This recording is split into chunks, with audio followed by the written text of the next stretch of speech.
That was a wonderful talk, but it seems like the main theme of your talk is that while we're ready to approach Enterprise 2.0, we're kind of at the stage of adoption minus 2.0.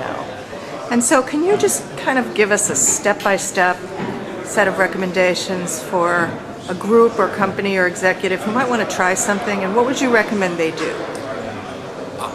I'd recommend that they not just put a bunch of Enterprise 2.0 technologies on their servers, send out all-hands email, and wait to see what happens. Because what will happen in most cases is very little.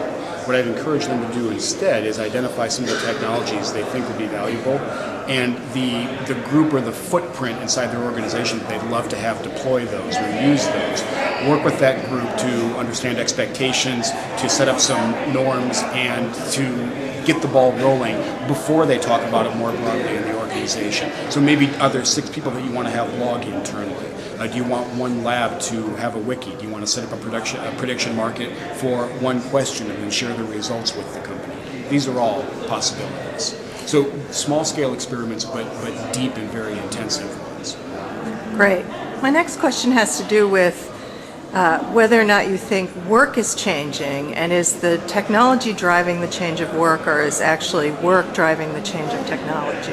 So far, the different way that we lead our professional lives and our personal lives is driving the change. I don't think that the really disruptive Enterprise 2.0, Web 2.0 technologies are having a big impact on the way most knowledge workers work yet. I think that's going to shift, especially as the people who are currently at university enter the workforce and they just use platforms, and Web 2.0 technologies reflects them. I think they're going to be the leading, the leaders of the charge for different collaborative patterns.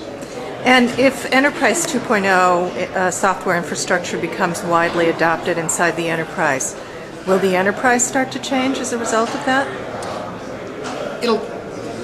It's not that we're going to throw away our org charts, and it's not that we're suddenly going to need to lay off 50% of our workforce. So I don't think a lot of the corporate structure is going to change.